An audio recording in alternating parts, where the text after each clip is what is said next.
momento de mais um capítulo da série especial do Centenário Corintiano. Sócrates, Vladimir, Casagrande e Zenon são os personagens da reportagem de hoje. Ídolos em campo, eles foram responsáveis também pelo maior movimento ideológico da história do futebol brasileiro, a chamada democracia corintiana.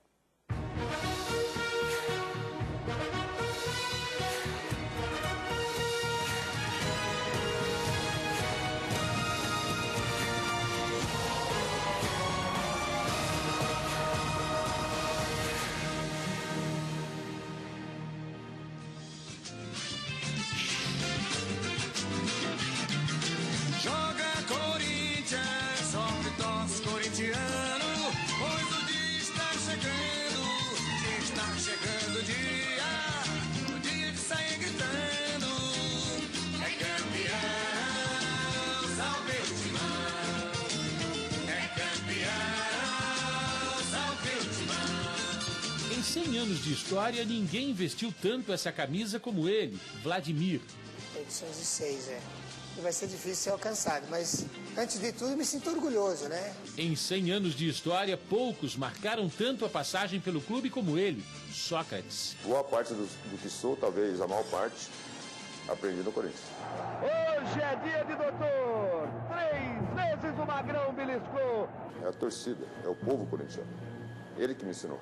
Não é um clube, qualquer clube seria a mesma coisa, desde que tivesse o mesmo povo, coisa que não existe. Como todo corintiano que se preza, Vladimir e Sócrates também viveram momentos difíceis no Corinthians. Em 1980 e 81, pressão, nenhum título conquistado. O folclórico Vicente Mateus estava de saída da presidência do clube. E aí, uma combinação de fatores inicia todo o processo. O Valdemar Pires promoveu o Adilson como vice-presidente de futebol. E o Adilson, sociólogo, cara inteligente. E a gente decidia tudo em colegiado, decidia tudo através do voto. Isso foi fantástico. Termos no complexo social que a gente vivia, pessoas com pensamentos e sensações semelhantes, voltadas para a maior participação nas decisões. A magia de jogadores únicos e talentosos. O principal era ele, o Dr. Sócrates. Intelectual, inteligente, inigualável. Com Sócrates como um líder natural, nasce a democracia corintiana. Em plena ditadura vivida no país, um dos times mais populares do Brasil iniciava o movimento pela liberdade e pela igualdade. A minha ação de liderança não tinha relação estreita exclusivamente com a democracia corintiana. Ela sempre existiu desde que eu me sinto como gente. Todas as decisões eram tomadas em conjunto.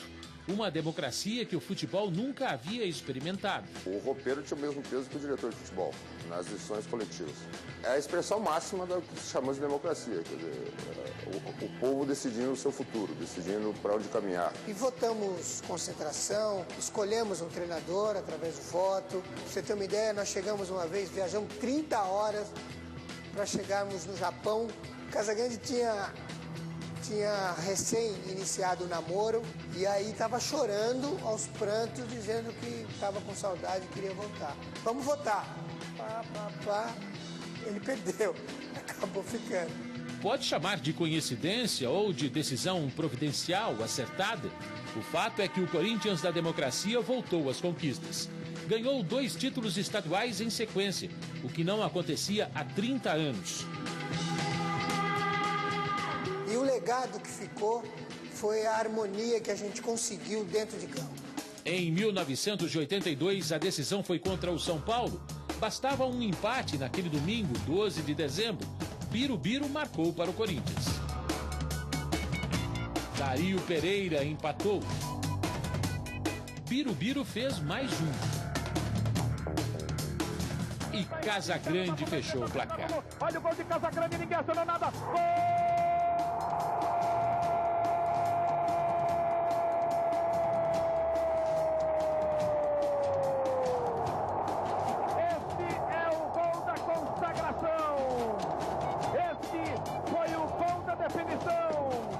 Ajoelhados, abraçam-se Sócrates, Ataliba e Casagrande. A fiel explode e arrebenta de alegria. Salve! e o Corinthians, campeão paulista de 1982. Em 1983, na decisão, de novo o São Paulo como adversário. Eduardo, Zenon e Casagrande. Paulinho com a 7, Casagrande com a 9, Eduardo com a 11. Aí vem o Corinthians. Impressionante a recepção da torcida. O corintiano é o único torcedor que sabe jogar, é o único que ganha jogo, é o único que entra em campo e nos trata como marionetes o tempo todo. O empate era corintiano, outra vez. Sócrates fez 1-0. Gol! Corinthians campeão paulista de 83! Quando o Marcão empatou aos 48 do segundo tempo, a festa já estava garantida. E acabou! E acabou o Campeonato Paulista! Corinthians bicampeão! E o Corinthians provou de liberdade nas menores condições de trabalho. Comparando com o São Paulo, os caras ficavam presos 48 horas para se apresentar para o jogo. E quem fica 48 horas preso, o maior valor que tem não é o jogo, e sim a liberdade pós-jogo. Para todos nós, o jogo era o grande valor, era o grande prazer. Então a nossa vantagem era essa.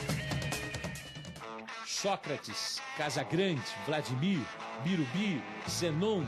A democracia corintiana foi um movimento único na história do futebol mundial.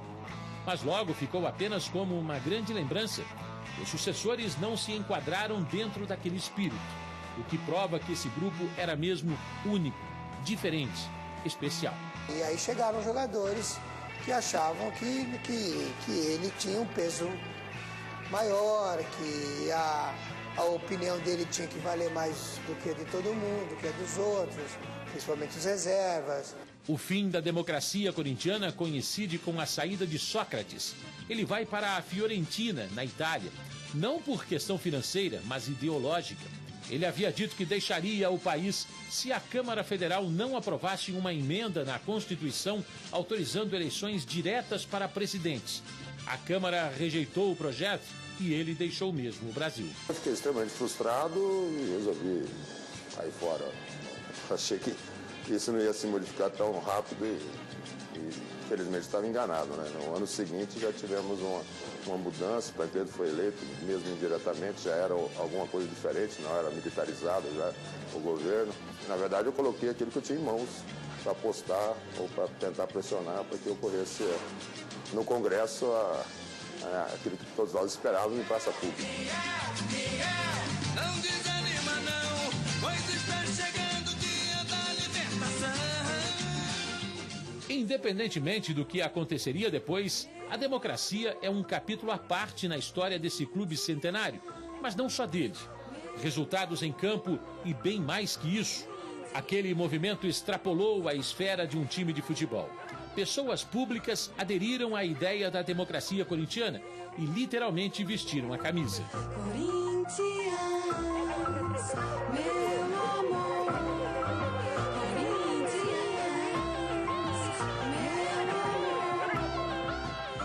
Os líderes daquele movimento alvinegro subiram nos palanques políticos e foram, de alguma forma, importantes na campanha pelas diretas já.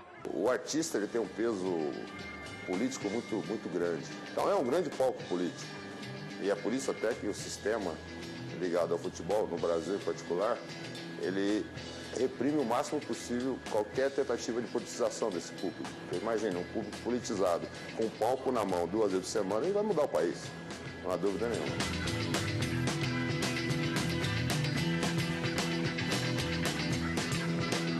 Teve algum tipo de pressão de governo por conta de um outro sistema de governo que a gente vivia? Pena que não. Se eles reagissem contra aquilo lá, nós teríamos muito mais força. Democracia corintiana, democracia a caminho do Brasil.